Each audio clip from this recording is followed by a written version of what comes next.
to a point, I understand people not wanting to share the fact that they're suffering from depression or anxiety, or they have suicidal thoughts, because nobody wants to look weak or um, insignificant in that way.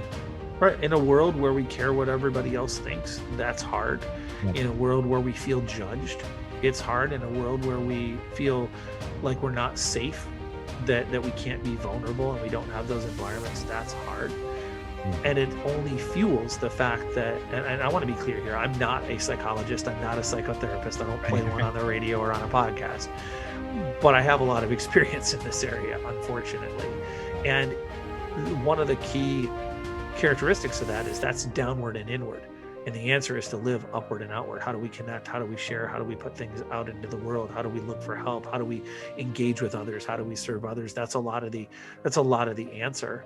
And everything about society shoves us in that downward and inward, which is why it becomes called a spiral.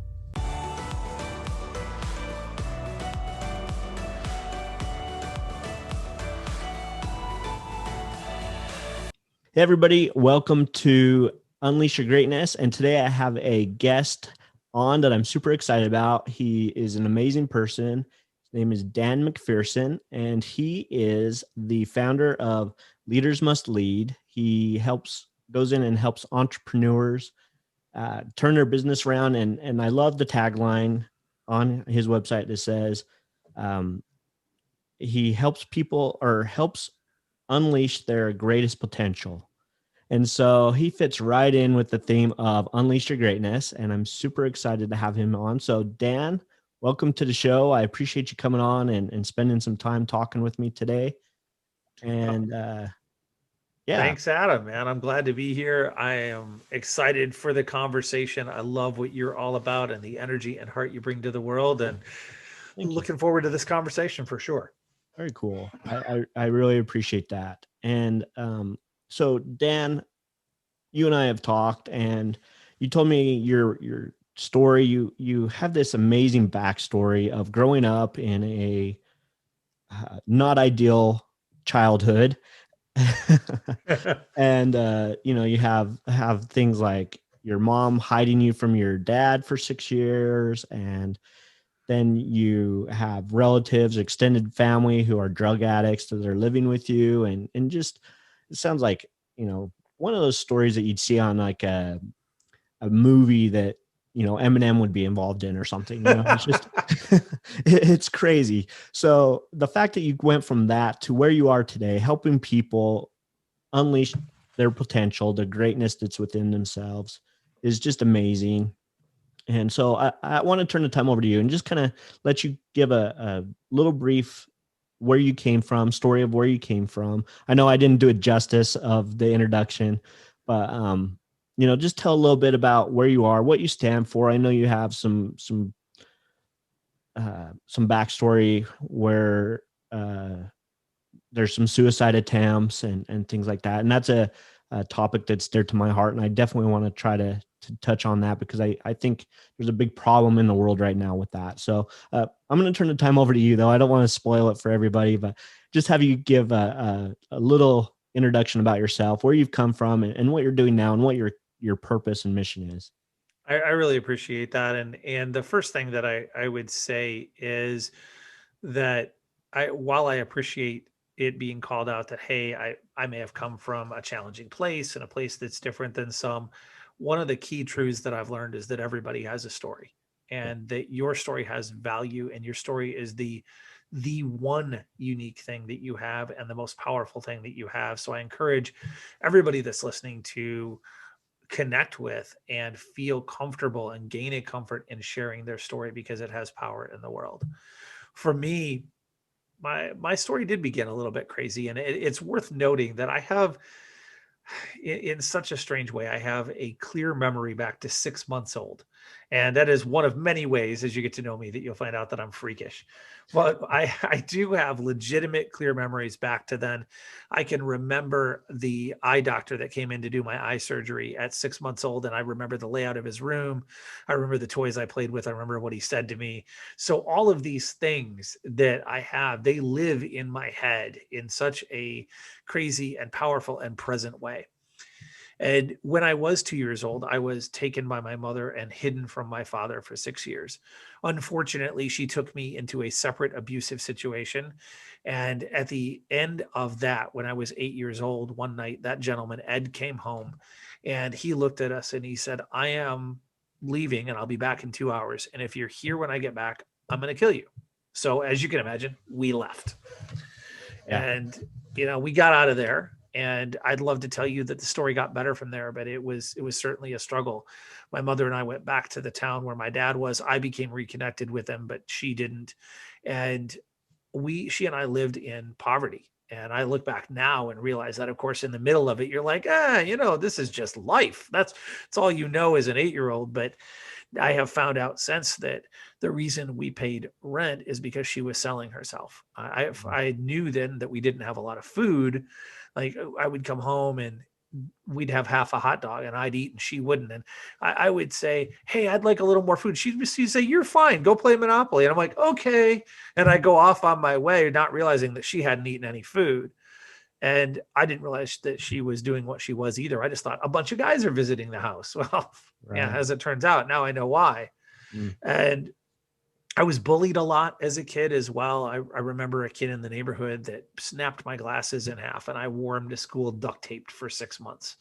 And it was tough, but it was also what it was. When you're in it, you don't connect those same dots. You know that it's hard, but you're like, this is just what it is. I still ran around and played superheroes and was Green Lantern with my pretend ring and everything else. Then my mother, a couple years later, she got remarried. And like most kids in that situation, I believe at least, I was filled with two things: resentment and hope. Yeah. Like, how Yeah. dare you get remarried and take the attention away from me? But also, maybe it'll get better. And as she did, I was exposed throughout those next few years to a lot of violence and drugs and Mm. even murder and things like that were out in my extended family. And it was crazy. And I got to this spot when I was 16, which is certainly a very particular age in many ways, where I felt like I think so many do. I felt lost. I felt unheard. I felt unseen. I felt unprepared for the world. I was scared in many ways. And it was at 16 that I survived my first suicide attempt. And I came out of it very fortunately. I look back now and say, fortunately, with two clear lessons that guide me until now. The first of those is that our environment, the people that we're around, the places that we are, that might have influence, but it really is our choices that truly create change. And I committed at that point to start making choices that would make some change because I didn't want any part of this. It was the first time the words generational change came into my mindset of I will be generational change. The second understanding was that I was meant to do something that mattered. I was meant to help a lot of people. The problem is that doesn't come with a guidebook. So I had no idea what that meant or what it was supposed to be or how I would get there. And I had a lot of people in my life that were telling me that, oh, yeah, those are just the dreams of a high schooler. That's ridiculous. You Mm. shouldn't be trying to do that. You should just do what everyone else does. And there were times where I bought into parts of that. But I did begin this quest for 25 years of figuring out, where am I supposed to go? What am I supposed to do? And I went to college. I graduated from college and worked 40 hours a week the whole time, got 2 degrees in 4 years.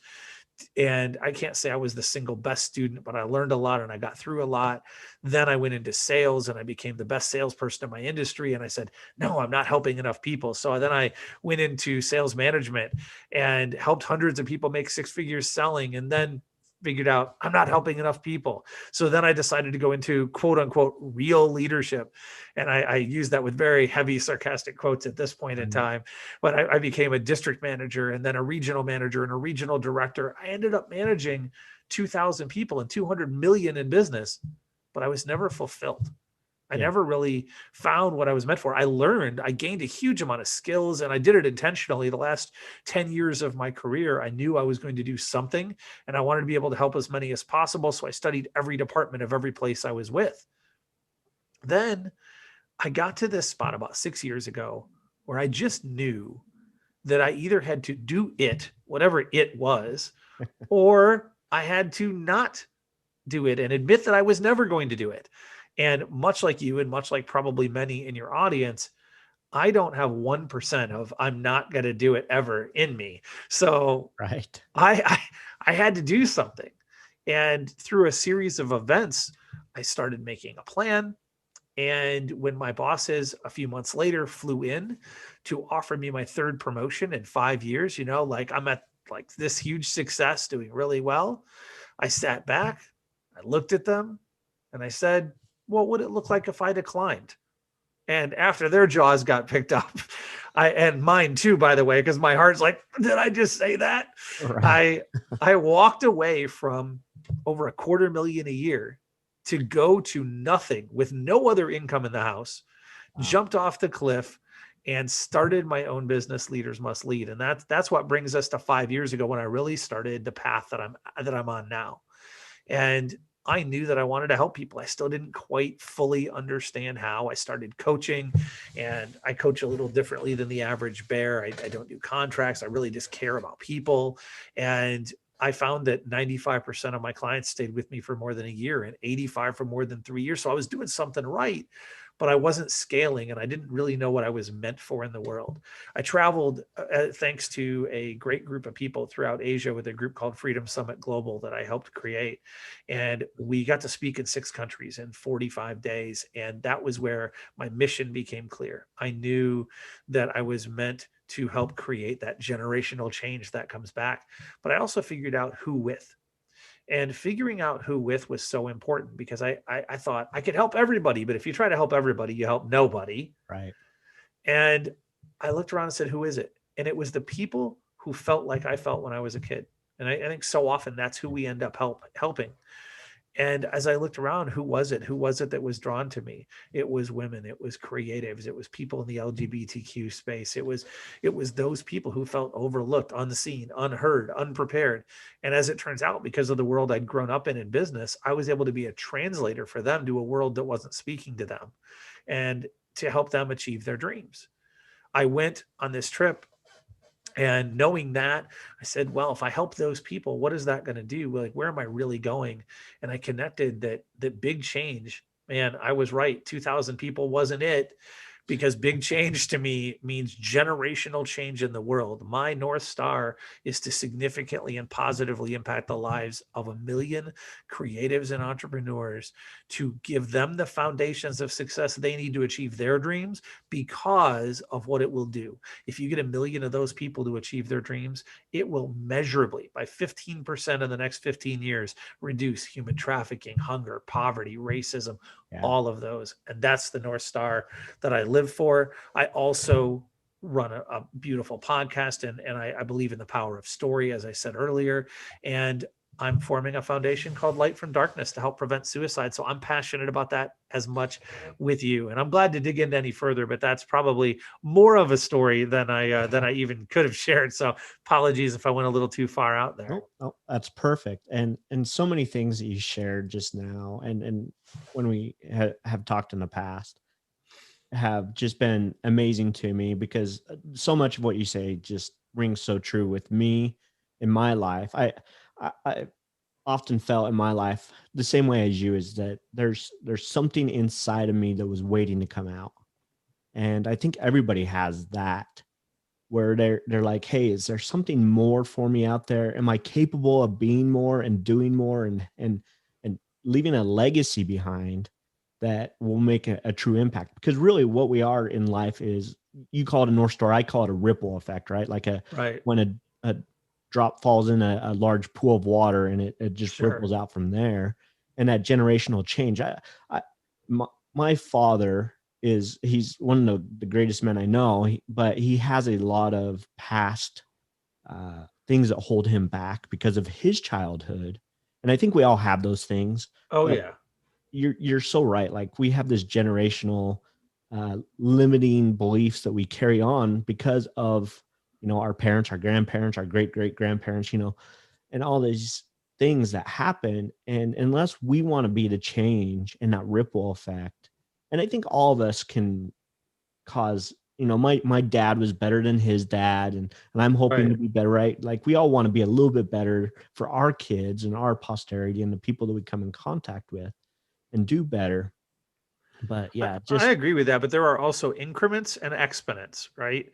sure. And I guess my goal is to create to take that exponential step. I think so many, and this is a talk that I have with so many different people, is that most of us go through our lives and we are taught by society that everything has to happen in increments.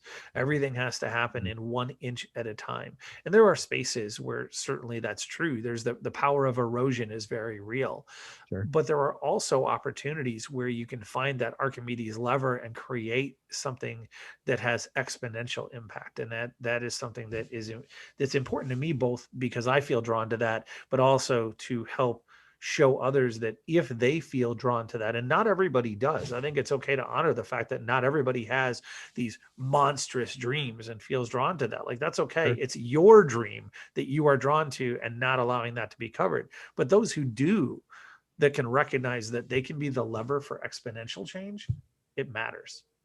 Yeah. Yeah. I agree. That's beautiful. It's a great way to put it. And and even though everybody won't go out and do this exponential change, I believe that everybody has some sort of greatness within themselves. And 100%. and that they can unlock that and find success, whatever success means to them, right? Success could definitely mean just greater connection with their loved ones, or maybe it's more income or abundance of joy or whatever it is. Right. But everybody can unlock that within themselves and find a way to make a change, whether in their own life or in a life, and impact those around them. So Yeah. yeah. I agree. And I think that that is such an important message, that there is greatness within all of us. The greatness can look different depending upon your dreams and your passion and your mission, but Sure. every single person listening to this has incredible value. And as a note, you have that incredible value exactly as you are right now. Yeah. As a person, without having to accomplish anything, without having to do anything, without having to change, you are incredibly valuable. Can you go and achieve a huge amount? Can you go and support and inspire and engage and serve? Absolutely. You also have that power within you, but the value that you have is intrinsic, and what you do in this world, who you are in this world, it matters. Yeah, I agree 100%. I yeah, that rings so true to me. So, um, I agree. Everybody has value. Everybody has a way to contribute in one way or another right now, no matter what. Sure, we can improve upon that. We can grow our talents. We can have a greater impact if we decide we want to do that. But everybody has that value and that like, you know, ability to be somebody Yeah. in some way or another. So yeah, beautifully put. I love it. So, um, yeah, your story is amazing. Your Thank background you. is awesome, and you're living a life of purpose now, where you're going out and you're helping so many people is just it's amazing. And the the fact that you had 2 points in your life where you tried to commit suicide, I want to talk about that for just a minute, if that's Sure. okay. And I believe that suicide is such a hard thing sometimes to tackle, and because there's so Yeah. many aspects that people, for one, it's kind of almost this taboo topic, like, oh, we shouldn't be talking about mental illness, and because mental illness is a real thing, and it's getting worse as the world gets more into less connection, more less being able to for people to get Well, able if to I be by each can, other. I'd love to share something right there to highlight how much worse it is. I Yeah, mean, and this is, please. I agree it's a heavy topic, but I also am a huge advocate of speaking out about mental health, particularly among leaders, because it is something that people will hide, and they feel like they need to embrace this vision of perfection. And I'm here to tell you that I struggle with anxiety and depression. I have for years. Mhm. I have attempted suicide twice. Thank goodness I didn't succeed. I never will attempt again, and we may get to that as as we dig in. But here are two stats that are very powerful to me. One is shared by my friend Jackie Simmons, who she does the suicide prevention show, and she's a pretty fantastic lady. She shares that 3,000 teenagers in the U.S. alone attempt suicide every single day, and that was pre-COVID. Wow. So just putting that into perspective, right? That's every day. So Yeah. you're talking 21,000 a week. You're talking a million a year. That's insane. Yeah. And that's brutal. Here's the one that drove it home to me even further than that. And I do have some connection to that stat because my son is in that category. And my son is 17 and has struggled with anxiety, depression, other things as well. And my son is my world. So that's my heart for sure. But Right. here's another thing that I discovered as we had the podcast, our Dreams Are Real podcast, and we asked people to share very deeply. And 40 of my first guests shared about their brush with suicide. By the way, that was like 70%. Like this was huge, right? Yeah. That So is. I decided one day to reach out to 300 entrepreneurs that I knew. I sent an email to 300 entrepreneurs that I know who were relatively successful at varying degrees. Mhm. And I asked them only two questions. Number one is, do you struggle with anxiety and depression? 70% said yes. Wow. And here's the number that got me even more than that, although that's alarming enough. Have you ever seriously considered or actually attempted suicide? 30% said yes. Now, think about that for a minute. These are the people who did not actually commit suicide, but who tried. Right. These are successful entrepreneurs who you would think might not be the people who would do that.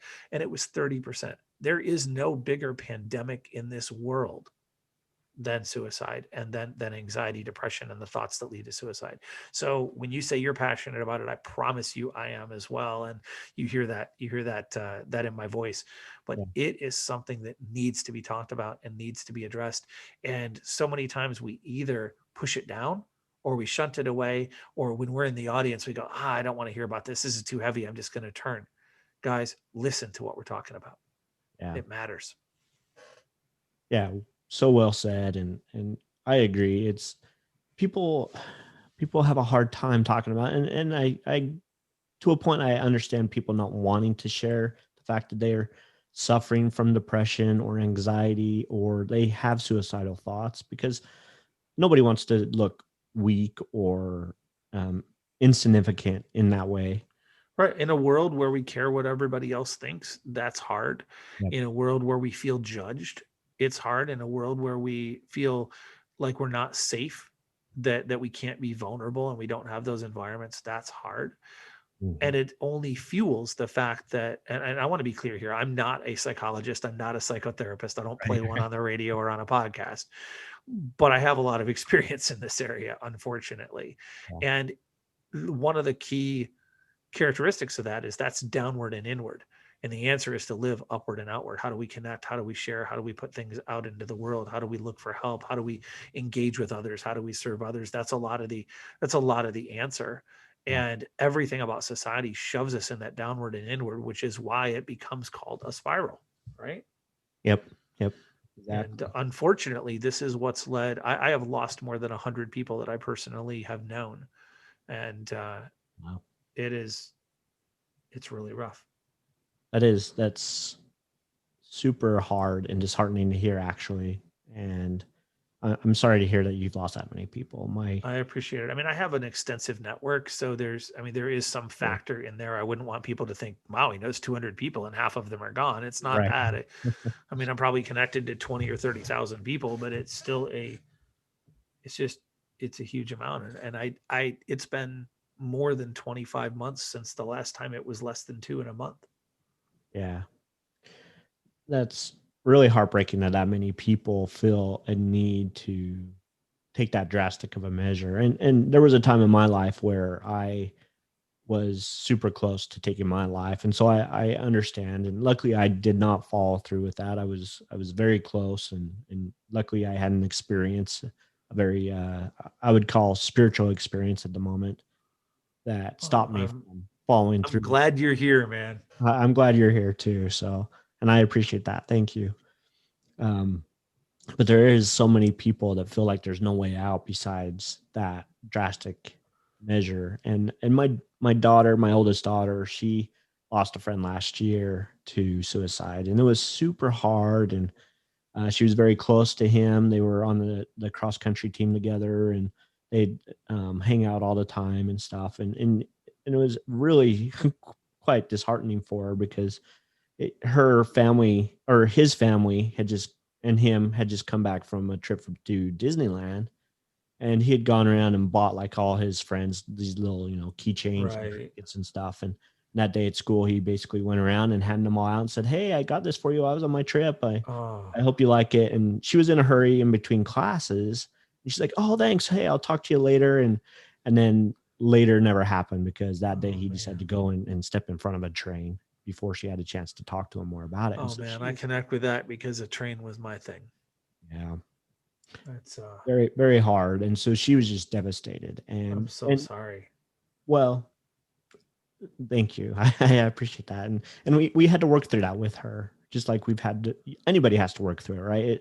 Suicide is not a one person effect, No. right? It affects multiple people on different levels and different scales. It affected many people in her school. There was, you know, lots of people on the team and just people who just were like blown away that this kid who's on the surface seemed very happy and upbeat to most people, but he suffered deeply with depression and he was trying to get help and getting medication and stuff, but it overtook him. And so it's definitely something that we need to bring more awareness to.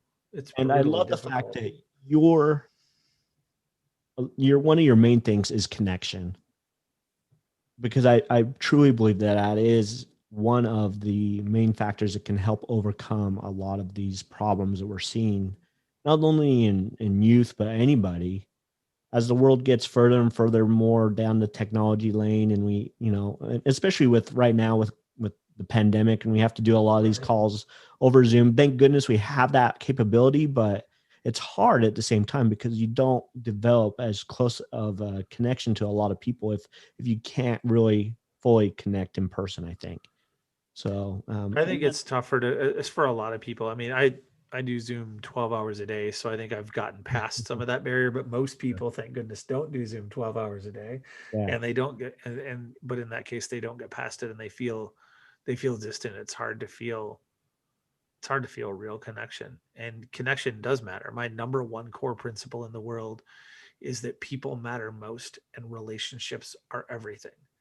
And I think that's born out of the fact that that's what helps people, right? That is those relationships, those connections. I mean, my first attempt, what saved me is a friend who had no idea that I was struggling, that saw that I was just not doing really that well and insisted on talking to me. And we didn't even talk about the fact that I was going to attempt that day and that I was on my way to do it. And it wasn't until 20 years later that she knew that she'd saved my life. But well, those relationships matter. they do. Yeah. Agree 100%. And that's one reason why my wife and I decided to name our company Arise to Connect, is because we feel that that connection is so important, and not only with other people but with yourself as well. I Yes. loved how you talked about how change comes from within, and that's one of our catchphrases for our company is be better, do better. Basically, I love it. as you're better inside, you do better in the world.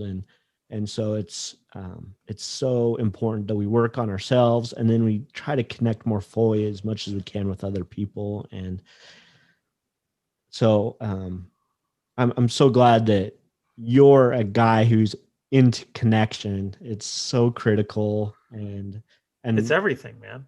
it's I mean, everything. people matter most, period. Yeah. I agree. And that's why people like you and I do what we do, is because we care so much about people. And I can tell, I can hear it in your voice, I can hear it in your story, the things that you talk about. You truly care about people. And the first time we talked, you said, "Hey, I am here to serve." And I can totally feel that from you. You want to serve not only me, but my audience, the people that who will be impacted by this interview. And you just want to give everything you can. And that's amazing. Like I don't think you realize how rare of a quality that is today. Because I mean, obviously, there's a lot of people out there who want to serve and they want to contribute, but not everybody understands that concept of just give fully as much as they can to everybody they come in contact with, and that's amazing. So, Well, thank you for I being open. appreciate that, and thank you for saying so. I think I'm spoiled in the sense that in the last year and a half, I've met 500 or 600 people very intentionally, and the vast majority of them would fall into that category. So I'm sort of surrounded by incredible people, and I'm honored by their presence in my life and being able to connect with them.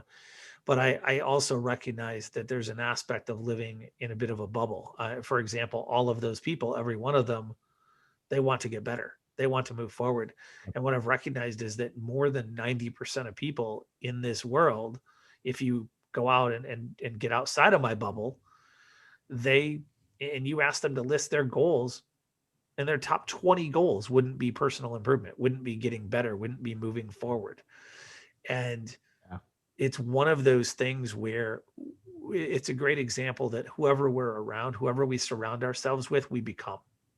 Whoever we surround ourselves with, we are influenced by, and we certainly can influence. I believe one of my core beliefs is the old saying that you become the average of the 5 people you spend the most time around. yeah, My tweaks on that are that I revise that every quarter, and that it doesn't have to be someone who's in person. I've had Tim Ferriss was one of mine. He's a podcaster. He was one of mine for 2 years. And I think being willing to consciously do that changes our world, and it's certainly helped me to open up in that way. So I appreciate the kindness and the kind words that you share, and I pass that along to all the people that I'm fortunate to be surrounded by who've helped me to be in that space. yeah. That's beautiful, and I agree. Environment, people we surround ourselves with, has a huge impact on who we can become. I know that there's lots of people who come from situations like you did and are able to rise above that, but eventually you had to get out of those types of situations in order to get to where you are today Yeah. in some regard, right? And stop hanging out with the drug dealers and stop hanging out with the drug addicts or whatever, or at least sometimes we have family and friends that we can't fully push out of our lives fully, but we can limit those interactions as much as possible, I think. Yeah. I mean, and to be fair, I have a number of people that I'm reconnected with a lot of people now, and many of them are in different places in their life, but my connections may still be limited.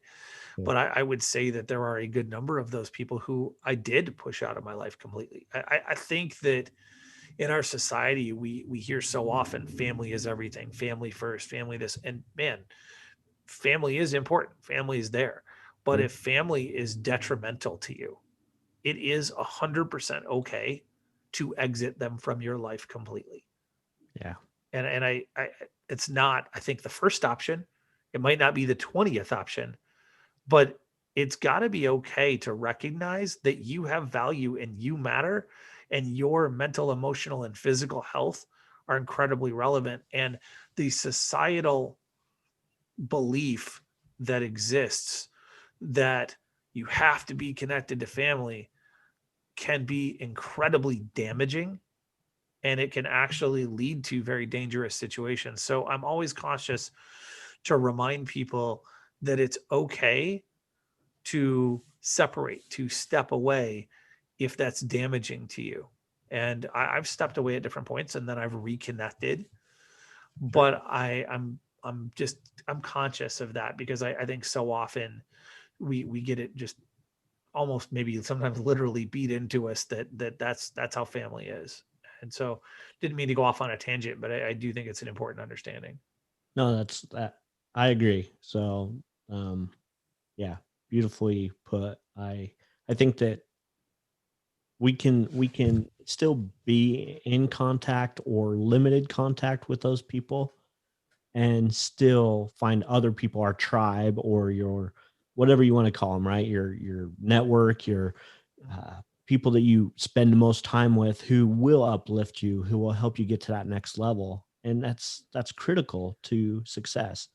If Yeah. you're hanging out with a bunch of, people on the corner doing drugs, guess what you're eventually going to be doing? You're going to be Yeah, doing it's not drugs. going to put you in a good spot. Yeah. Here's a good positive tip for those who are listening though. I get asked all the time when I share about this finding your five, as I call it, that they'll ask me, well, does that mean I have to eliminate people from my life? And my answer is no. And here's why. As you focus your attention on the five that you will intentionally spend more time around, everybody else will naturally self-adjust. Right. Meaning if 80% of my time is around these five people, there's only 20% left. I'm naturally not going to be spending very much time with those who are not adding value. Also, the more that I spend time around those five, the less the either my relationships with the other people are going to change or they might drift away. But it'll all naturally happen. You don't have to go and be saying to people, I'm not going to hang out with you. Gotta Right. go. Right. Let it happen. Now, if you're in a dangerous situation, if you got someone threatening you or there's physical harm, get out, please.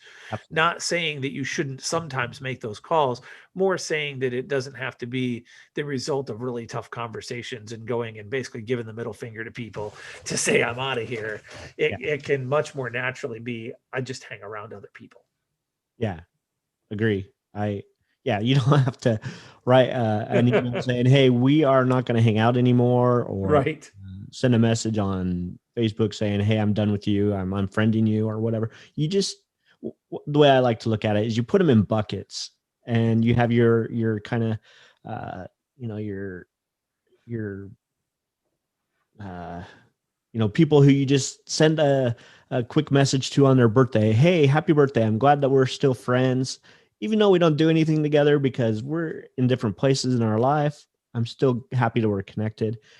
And then you got the people who, family and stuff that you see more regularly. And then you got the people, like you say, your core five or those five people or that really close, tight knit network and people that really are going to help you improve your life. Those are the people that you want to be around the most Yeah. for sure. So If you focus on finding the right five, almost all of the rest will take care of itself. true. Yep. And the more that I focus on that five, the more I focus on who is it that I want to be like, who is it that I want to, who is it that inspires me, who is it that I can spend time around and spend time learning from and giving back to, the more that everything else naturally changes. Absolutely. Yeah. So great. Um, so I want to that was perfect, by the way. And a little bit ago, you talked about how if you ask people what their goals are for their life, most of them will say, or very few of them will say anything about like personal development type stuff. Usually, it's I want to read more books, or I want to, I don't know. People have all kinds of goals, right? But Right, right, it's the first of the year, and I always like to, as an achievement coach, talk about a little bit about goal setting, goal achievement, I and what love kind it. of goals people like or should be setting for themselves. My personal belief is goals is all about a lifestyle change. If you look at most goals that people set, it's about some sort of a shift in their lifestyle, whether it's a health lifestyle, a connection lifestyle, a learning lifestyle, emotional, Right. whatever lifestyle. It's a shift of some sort in their lifestyle. And when you think about it in that regard, for me, it's like, okay, if I really want a different life, that goal really does matter. Because so many times this type of year, people set resolutions, right? I'm going to go to the gym Oh at 5 yeah. a.m. 5 days a week. And Right, then right. by the middle of January, the gym's empty. That's And why the gyms love January. Actually, the gyms love February. right. Is what they want. January, they're like, we're doing all the work. It's really hard. We got all the people. By February, everyone's disappeared, and the gyms are like, now we're just making the money. We don't have to do anything. Exactly. Because people are still paying the membership and not using it. Yeah. Exactly. But if people can connect with that goal in a deeper level of, hey, this is a lifestyle change instead of just maybe I want to lose 5 pounds so I look better in my swimsuit, right? Right. And I guess I want to get your thoughts, because obviously you are a very goal oriented person. You have goals. I can tell just by Oh yeah. your I'm a answers. systems guy. I'm a goal setting guy. I train goal setting. So yeah, I'm in. So Where can we go with this? Yeah, I mean, there's a million ways you can talk about goal setting. I for me, like goal setting is one of my passions. I love it. I have a framework. I believe you should dream big, go after big goals, and then you can break those down into smaller steps to achieve them. But so oftentimes people limit themselves. Like, yeah, I want to lose the 5 pounds. Well, why not make it 20 pounds? And maybe you won't get 20 pounds off in a couple months, but what happens if you get 12 or 15 off? Like, so often we limit ourselves, like, there's no way I can do that now. There's just no possibility. And we limit ourselves by what we think we can do now and not what we can do in the future. So, Well, I think there's two things come to mind with that. The first is that we tend as humans to think we can get a lot more done in a day than we can, and right. we tend to think we can get a lot less done in a year than we can. Absolutely. And that extends to a week or a month, right? Yep. Is that as the further out we get, the less we think we can do. The closer it is, the more we think we can do. I can do 4,000 push-ups today, but but which Yep. you can't, and so Right. we cram it full. I mean, I guess you could. I think there's a world record. I was reading about it the other day, but the point is, like, that's not practical. Right. But can I do 20,000 this year? Absolutely. And we don't think of it in terms of that because it's the number that scares us, not the time frame, and it probably should be looked at through a separate lens. The other thing that I find is that most people, when they are setting goals, they start out, I don't know, almost like they do a lot of other things. They put their finger in the air and go, I think I want to do this, without necessarily having a why, without necessarily having a direction that they're going. Sure. And for me, any goal setting conversation, almost, in fact, almost any conversation that I have with coaching or with other people I know, begins with, what is your North Star? What Mm. is it that you really want to be known for in the world? What do you truly want to accomplish? And maybe they start by saying, oh, I want $1 million. Okay, well, why do you want that? Once you have that, what are you going to do with it? What are you really trying to get to? Most people in the world work for, and I think this is why most people fail with goals. Most people in the world work from the ground up rather than the top down. So they walk around and they say, well, what am I passionate about? Good question. I like it. There's a place for it. I work with people to help achieve their dreams and to help fulfill their passions. So not getting rid of it. But when you ask that and you stop there, you look around and you go, well, there's 50 things that you could do that you're passionate about. And you just hope you guess the right one and that your gut was right and that you got the right one. Most often what happens is you get it. It's maybe right for now, but then it isn't right. And then there's 50 other options. You feel overwhelmed. You shut down and you go through this cycle over and over of overwhelm and of missing your goals. On the other hand, if we say, where am I really trying to go? Not a galaxy, not a constellation, but actually a star.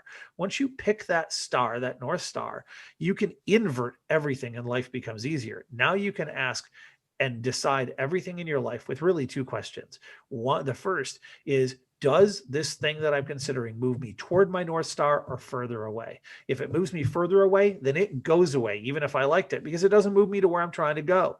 The second, because if it does move me closer, I got to ask the second question. The second one is there anything else that moves me further, faster? And if the answer is yes, I need to go do that thing. If the answer is no, nothing moves me further, faster, then I do this thing. But if there is something that moves me further, faster, I take this, I put it on my priority list, and I do that because once you write it down in the right place on your priority list, your mind lets it go, and it's no longer shiny object syndrome. You don't struggle from that. But if you pick the two or three things that move you the furthest, the fastest in the world, and now you ask, all right, now I know where I'm going. I know these are the things that get me there the fastest. What are the steps that'll make these two or three things happen? Now goals become an entirely different thing because I'm doing them with the why behind it. And now I'm actually committed to it instead of just sort of resolving to it. Yeah. So true. And I agree. So many people don't have that deep why behind why they want that goal. They're just like, well, everybody says I should read more, so I'm going to read more books this year. And Yeah. then, in the year they might read like 3 books, right? The Right. Or average. I should be healthier. Well, why do you want to be healthier? What will it allow you to do that you can't do? Why does it matter to you? Yeah. Right? So many times, and myself included, weight is something that I have struggled significantly with over time. And having had heart issues this year, I had a heart attack a little while ago, and I'm making changes. And what do you know? Now that I have some really clear things like I'd like to live those things, strangely enough, my decisions become so much easier. But when it was, well, I just want to lose some weight, or it'd be nice to not have this, or I'd feel a little better, it was important, but it wasn't urgent. It wasn't enough to get me over that barrier. Here's the interesting thing, and this is the twist that I would put on it, is that everybody says they don't want to be in sales, but every single one of us is a salesperson and every interaction is a sale. And the first person we have to sell is ourselves. What Right. that means is we actually, when we present ourselves with goals, we have to actually accomplish the goals of a sales presentation with ourselves. One of those goals is that we won't make a real decision unless we get to a 10, like a 9 or 10 on the emotion scale about it.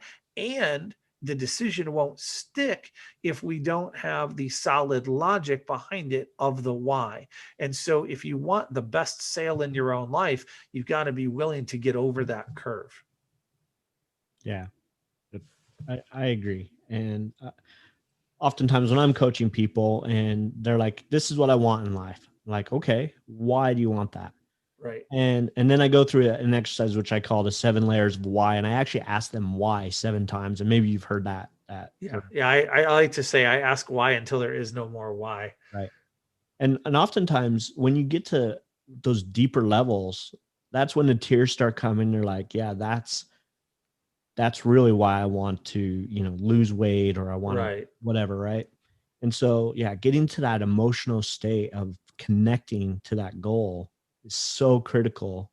And then setting the intention that, hey, I'm going to, and I always tell them, that's your why. So write that down and look at it every day so you can set the intention. Because, if you're really going to get up and go exercise every day and that alarm goes off at 5 o'clock and it's cold outside and you don't want to go for a run, guess what you're going to do if you don't have a connection to that goal?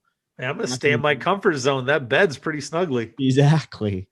And so you have to be connected at a deeper level if you really want to go after big goals that are going to accomplish amazing things. If you really just want to, like, hey, I'm going to cut ice cream out of my diet 3 times a week instead of having it 5 days a week, I'm going to do Yeah. three, then you probably can do that.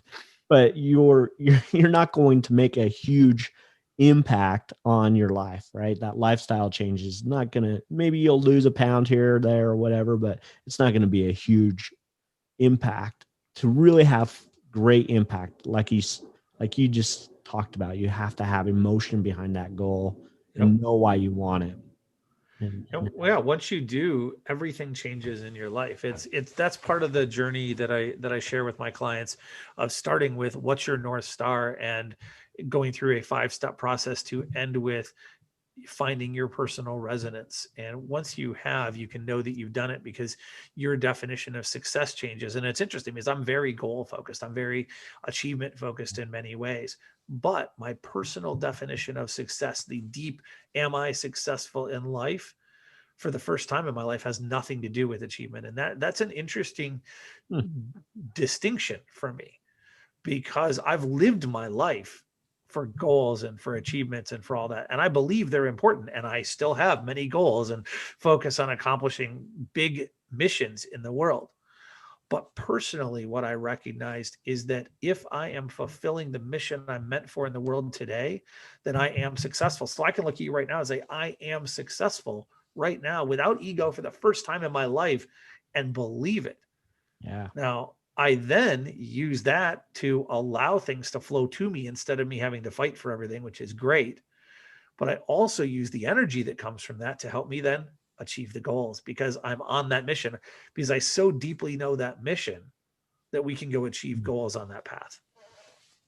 Yeah, awesome. And as you start achieving, little wins here and there, you get momentum and the energy starts flowing, and momentum is hard to stop once you get going. And It And is. It's interesting, and I suspect you've probably seen this through your goal training process as well. The hardest thing to overcome is what I like to call the momentum of zero. It yeah, is it is that first step. It's that sitting on the couch. And when I did the Couch to 5K program for running, I hate running with the fire of a sun. For anyone listening, I tried to fall in love with running. I did the Couch to 5K program twice and tried to fall in love with running. Not my thing, as it turns out. Martial arts, yes. Running, not so much. Well, when I did it, I remember it being really hard in the beginning, and I was part of this community. And one of the things that they would say over and over is, even if you've only run for 30 seconds, you're miles ahead of the person who's sitting on the couch. right. And the hardest day in that program is day one because you started. It's so natural for us to struggle with day one to overcome that momentum of zero. And a lot of the success that I find in the world is helping others and myself get past that momentum of zero and take a simple step. In fact, one thing that I suggest for people is whatever you're working on, whatever project it is, whatever goal it is, think of the absolute smallest possible action that you could take. Whatever it is, could be as simple as signing a piece of paper, could be as simple as typing 4 words, whatever it is, whatever the smallest practical, meaningful action you can take is that can be accomplished within 24 hours. And do that one thing. Don't put any other pressure on yourself. Don't put any other steps in place. Do that one thing. The crazy thing is, once you do that one thing, you overcame the momentum of zero and you start rolling down the hill. Like it starts to gather, and it just feels less overwhelming. It defeats the psychological barriers that we have.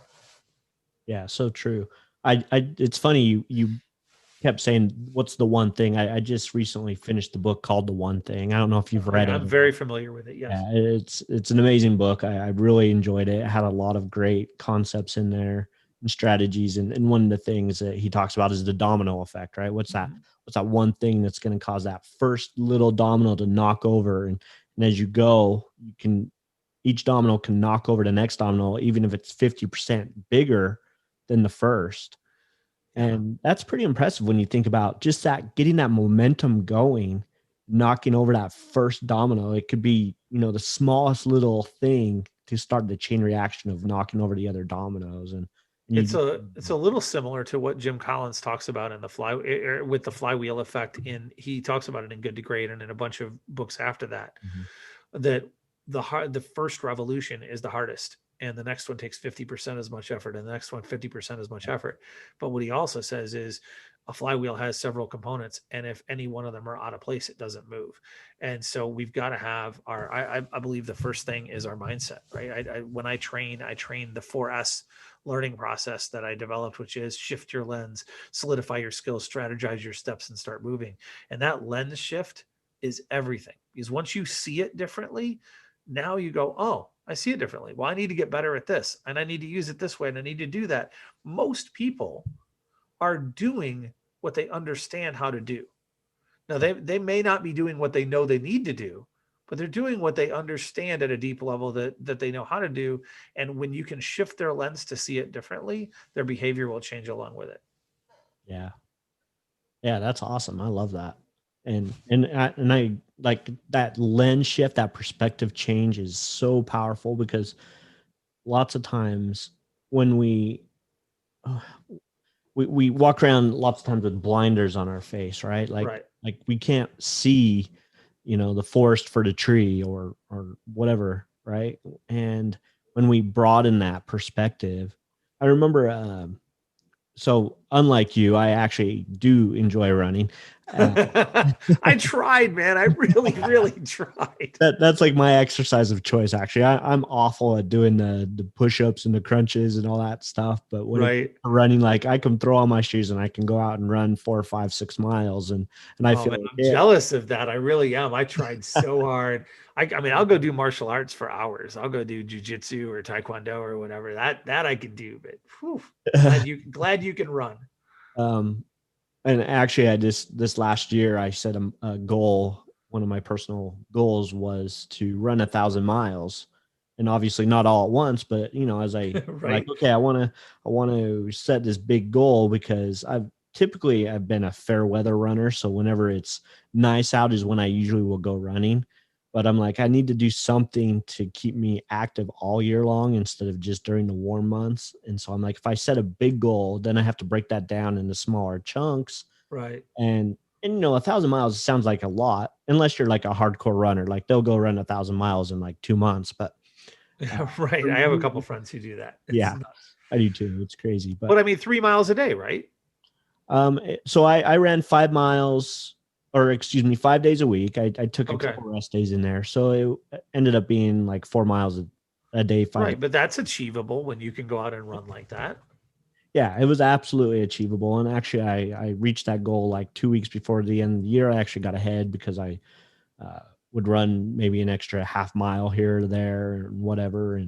And so, but for me, like the perspective thing is once you have that perspective, because lots of times goals seem so big. And then when you break them down into smaller chunks like that, like, okay, if I have to run 1,000 miles and I have 52 weeks in a year, I have to Right. run basically 19 miles a week. I think it was like 18 point something miles a week. Right. Right. And then I can break that down into days. How many days a week do I want to run? And blah. Yeah. Anyway, it gets so much simpler Right. when you, so it sounds like this huge goal, but when you can break it down, That's so important. I, so important. I call it leveraging the power of small numbers. So Yep. you talk about people who want to make $1 million, right? Yep. And they're starting a business, and $1 million feels like, oh, I mean, this huge achievable number. And I'm here to tell you, by the way, that you can create businesses that do a lot more than that.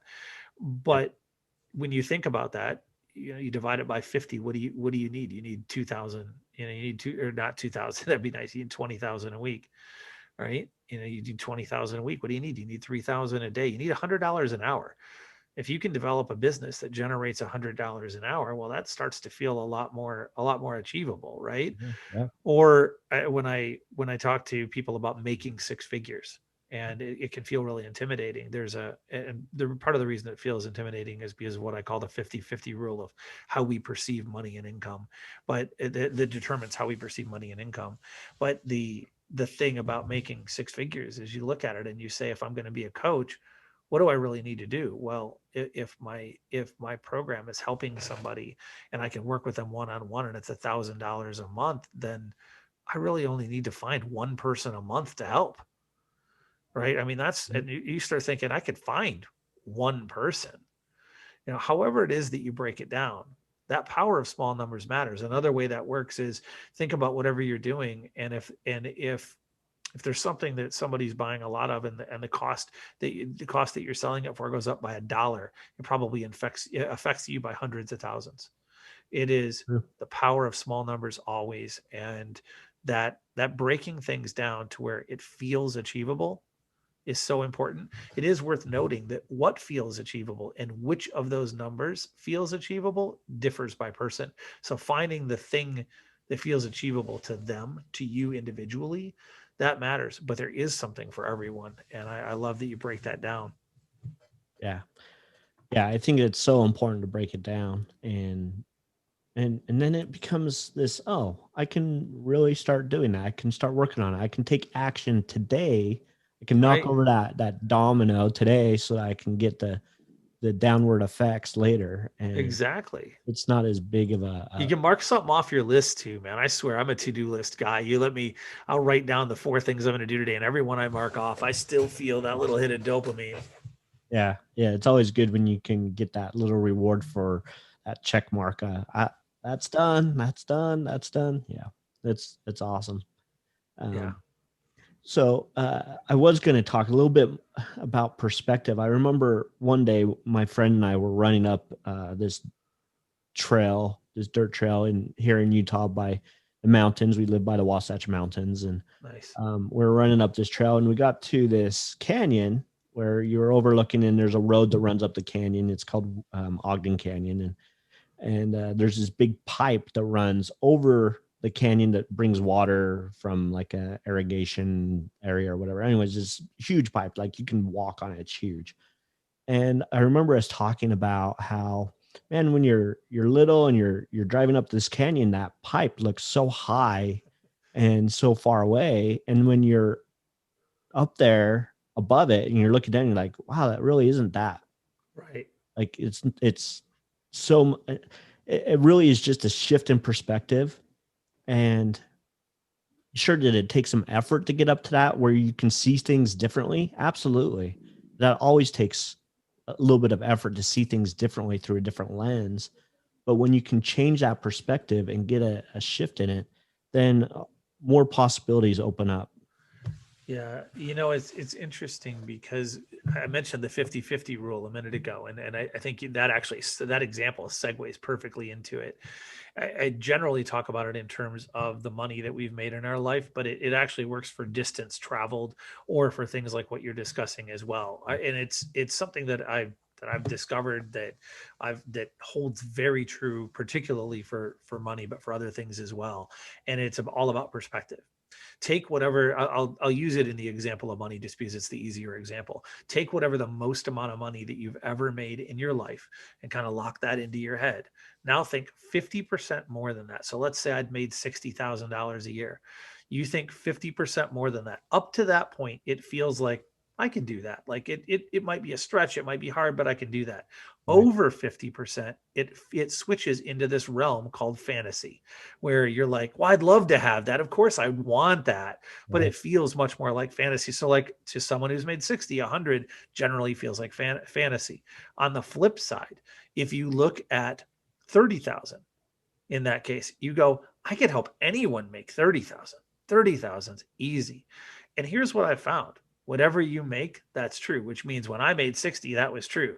When I made 100, oh, suddenly it was 150 and 50. When I made 200, it was, oh, I could help anybody make 100. But me still making 400 was like, whoa, I can't even conceive of that because it's fantasy.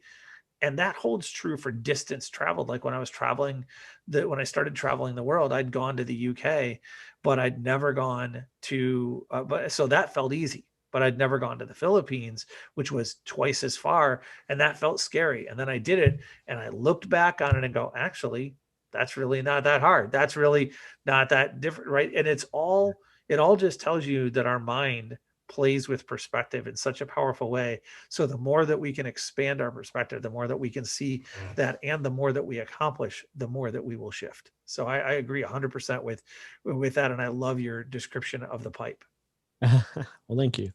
Yeah, that's awesome. I love the 50 rule that you just described because yeah, so many people get so worked up when they're like, "Oh, there's no way I'm ever going to make that much money." But we really can when you break it down. Yeah, And I mean, it's just they're self-imposed barriers. The right, minute that we realize that it's self-imposed barrier, and how can we know? Because if it wasn't, it wouldn't change when my number changed. right. Right? It would my number, the perception would stay. But because it changes with me, that's a self-imposed barrier that was never true. Yeah, and so often we put those barriers or those limiting beliefs in our Yep. mind because of the way the mind works or past experiences or Right. our parents told us, oh, this is just how things are, right? Yeah, exactly. When I was young, I always thought my dad, he worked for the post office. He was a mail carrier and he worked really hard. It was back in the day when they actually walked from mailbox to mailbox instead Oh of wow. around here today, they mostly just drive around, but he actually walked his whole route and delivered mail, and at least for a while. Then eventually things changed and they started driving more. But um, so he worked hard, but I always had this perspective like, oh, I'm gonna, and he did it for like 25 years. And so I always had this perspective like, I'm going to get a job, I'm going to work hard, I'm going to be in that job for years and years and Yep. years and work my way up and support my family that way. And then I realized later that maybe that's not the best way to support my family. There's other ways. Or it's certainly not the only way, It's not the right? only way, right? And there's lots of people that do that, and that's great. Like, kudos to them that they can stay in a job for 20, 30, 40, 50 years. I Yeah, know my people. sister's been doing the same job for 40 years, and man, that feels right to her. I think it would break me. Yeah, I agree, and I've known people as well that um, at some of my past jobs, there's people that hit like 50-year anniversary working at that job. I'm like, did you start working there when you were like 10? I Yeah, mean, right. how do you put 50 years in one company? Like it just blew me away. Um, but it's like there's there's things that we watch our parents do, and we're like, that's what I'm going to do because that's Right. the way I was shown, that's the way I was taught. And for me, like, that is not necessarily what I feel passionate about. That's not what I feel like. I don't want to be in a job where I get up every day, go to work, 9 to 5, and do it for 40 years. Right. It's just not my thing. I'd rather be like you, making an impact and not that that's bad. Like, obviously my dad made an impact on Sure. Again, me. He there's supported our no family. value judgment in those for whom that is the right fit. Right. But recognizing that there are options, and I think that's one of the challenges of our society is that we spend our lives, society does, telling our children that they don't have options, that their dreams aren't real, that they should go find a real job, that like I work with a lot of artists and musicians, and I helped a couple of gamers take and build a company from zero and build it to multi-million-dollar business and number two in their industry. And these are gamers. And they, by the way, what they built was doing wooden gaming accessories for tabletop role playing games. You're talking they make dice trays and it's a multi-million-dollar company. Wow. Everybody in the world would have told them don't do that. Yeah. And it's not so much that everybody has to go do that. It's that we want people to not have their dreams shrunk. I on our podcast, we've done 130 episodes now. And one of the most common things that I hear is I'll ask the question, what were your dreams when you were a kid? And then I'll ask, what are they now? Or what did they become? And they got shrunk as people get older. Yeah. And so just seeing that there are options and that you can pursue that and that you can make a conscious choice to do what you feel you are meant to do in the world with no value judgment as to which of those things it is. I Right. have friends who their passion is being in that 9 to 5 and doing other stuff. Great. Cool for you. Not my thing. Right. And I think that as society, there's so much emphasis on, everybody should have one path, right? You Right, go to right, school, you graduate, you go to college, you get a job, you marry, you have kids, you die, right? Like, you pay right. taxes, that's about it. But that's not necessarily the only options for everybody. There's so many. The world, the beautiful thing about the world, technology, the way that things work is there's so many ways to go out and do things that you love Yes. to do. And so I think when we limit ourselves to just one path, we stop ourselves from progression. And um, I agree. I think we stop ourselves when we treat it as either one path or as one or the other. There is an and in there as well. sure, How yeah, many people do you know that maybe they struggle with risk, but they can still do something within their passion? They can build a side business or they can pursue a dream on the side. Yeah. absolutely, good point. Yeah. So I wanted to. So the show is called Unleash Your Greatness, and so I wanted to ask you a few questions. Bring it. Um, and number one, I would want to ask, like, what would you say is the number 1 to 3 things that somebody needs to do to really unleash that greatness within themselves, to open that potential up to become great in whatever they want to become great at. So again, success is dependent on the person, but everybody can find success in some way or another in whatever they want to succeed at. But what would you suggest is the number 1 to 3 things that you would suggest is the key to success? Yeah.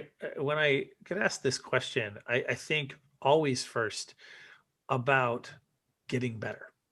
I think that if you approach the day with the focus and understanding that we either get better or we get worse every day, and if we sit still, we're passed by inflation, Yeah. and you commit to getting better, that you say, I will not have a day where I go backwards. And there are 3 or 4 ways that you can do that. One is have a mentor, have a coach. If you when I ask the people on our podcast, the question, what is the number one resource you would recommend to successful entrepreneurs? Their answer is probably 70% of the time, get a coach. I wish I'd had a coach earlier. I wish I'd had a mentor earlier. Like, I wish I'd gotten past my own ego. This is the thing that escalates me, whatever. Find that person.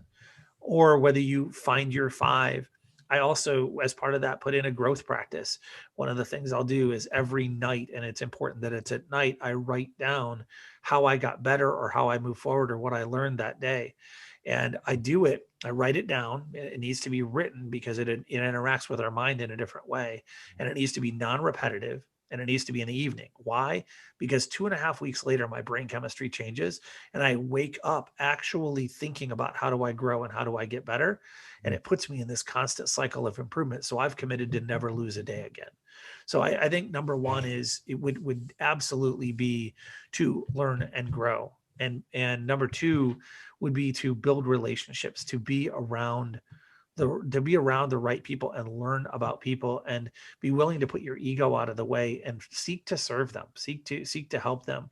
I've been fortunate in the last 70 weeks to meet 500 people and have an hour-long conversation with them. And I set aside, I mean, that was a big discipline and it was a big commitment, and that's not the right commitment for everybody, but pick one. Say, look, I'm going to meet one new person each week and have a real conversation with them and go into it with the goal to learn their story and learn how you can help them, because the more that you do, the more that you are going to grow. So now that we talked about, what do you know, two things, the first two focused on growth. The third is find your North Star.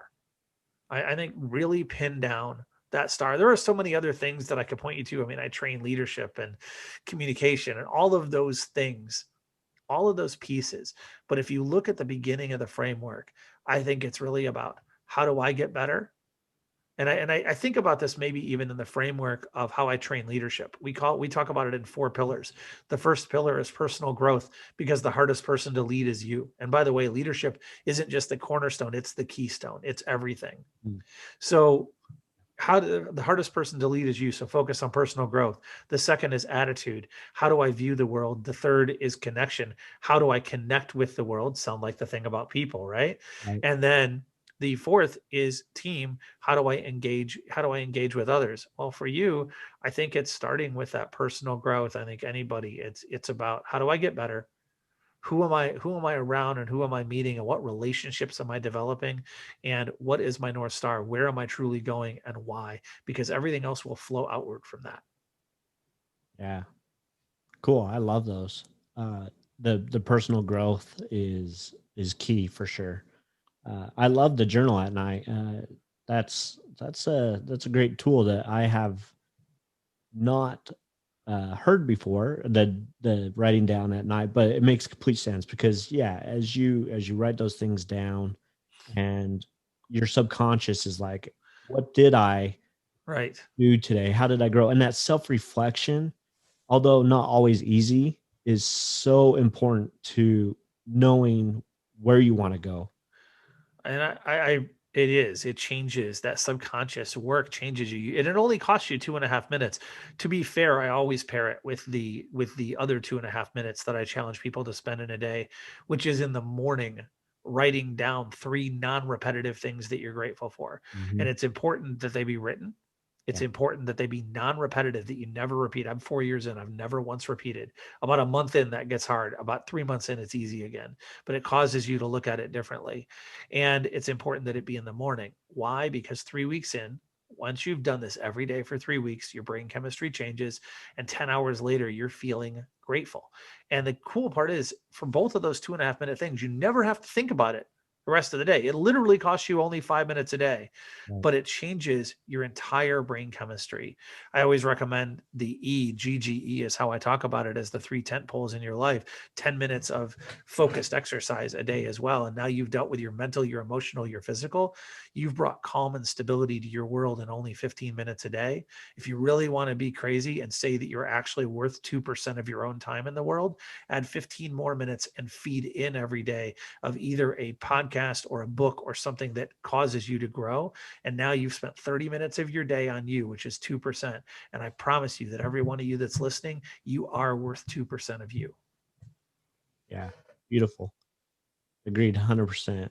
And I love the gratitude. I do the gratitude in the morning as well. I write 3 things down, and it is kind of hard sometimes to think of new things to put down because you're always like I'm thankful for my family, my home, my bed, my whatever. But there's so many things to be grateful for, and I feel that gratitude is the gateway to perspective. I It agree. really does open up that perspective that we were talking about earlier to, you know, my life could be a lot worse. There's a lot of things that I have that a lot of people don't have. Something that that behavior will put into you long term is a true understanding that that one, life is 10% what happens and 90% how you respond to it, which I believe passionately, but Right. also that on your darkest day, in your darkest hour, and this was me laying on the operating table, having had a heart attack, having had them tell me 60% of people don't live through this. What literally went through my mind at that point was, man, in this moment, 90% of the things in my life are good, and I'm grateful for it. And like, if I can have that thought in that moment when what is a pretty dark day, then it is incredibly true. And I attribute these habits, these choices, these behavior and mental shifts to creating that. Beautiful. Yeah. So true. And that's people who have lived through that near death experience where you're faced with your own mortality. You have a lot more reverence for the things that you do have. And You know, I've been fortunate or not, depending on how you want to look at it, to have nearly died several times in my life. And the craziest thing with this last one, with the heart attack, is that for the first time I came out of it, neither my mission nor my mindset had to change even 1%, and I was really pleased with that because I'd felt like I'd found my personal resonance, and that just validated it, and I just felt grateful, and I still do. yeah, awesome. That's so cool. I, I just absolutely love everything that you just talked about. Those 3 key elements of somebody tapping into their greatness are beautiful. I appreciate you sharing those for sure. And yeah, your story is amazing. I'm so glad that we were able to connect and come on. Is there uh for those who are listening and want to connect more fully with you and find you, what's the best way to get a hold of you or to find you on the socials, or do you have any way that you prefer people to? I know you have your website, Leaders Must Lead, which is I checked it out. It's a great website. Is there other ways that you? Yeah, I appreciate that. And first, just let me say thank you. Like, you're a great guy with a wonderful heart and bringing important light into the world, and I'm honored to be here and to share with everyone. As far as connecting with me, you'll find me either under my name, Dan McPherson, or under Leaders Must Lead, pretty much everywhere you want to look, even on the crazy TikTok at this point.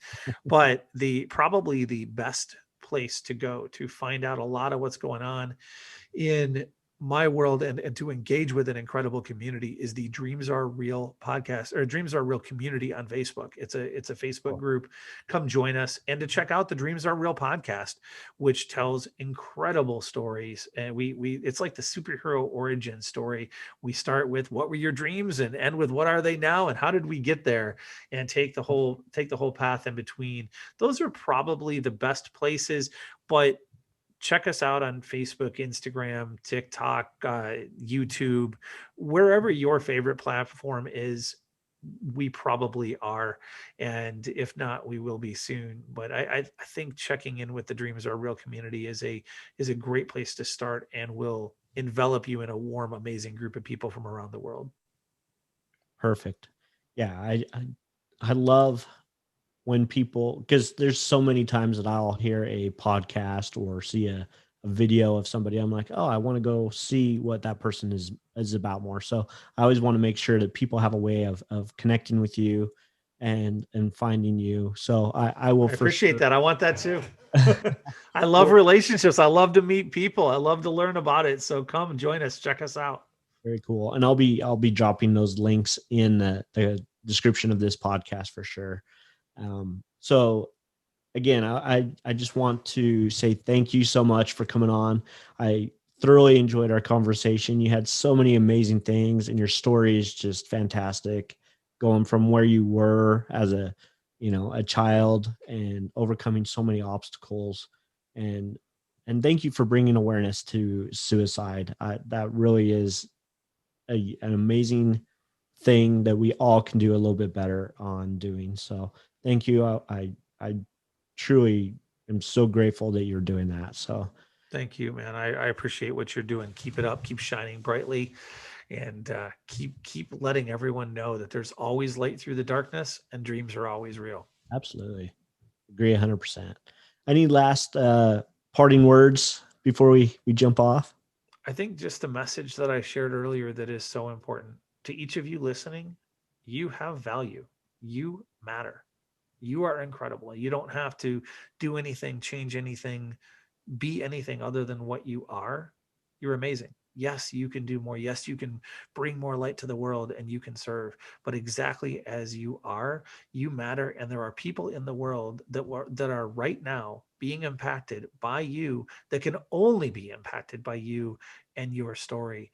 So continue to take steps forward, and always remember that not only is there light through the darkness, but you are that light through the darkness for some. And thank you for being you. And thank you for having me.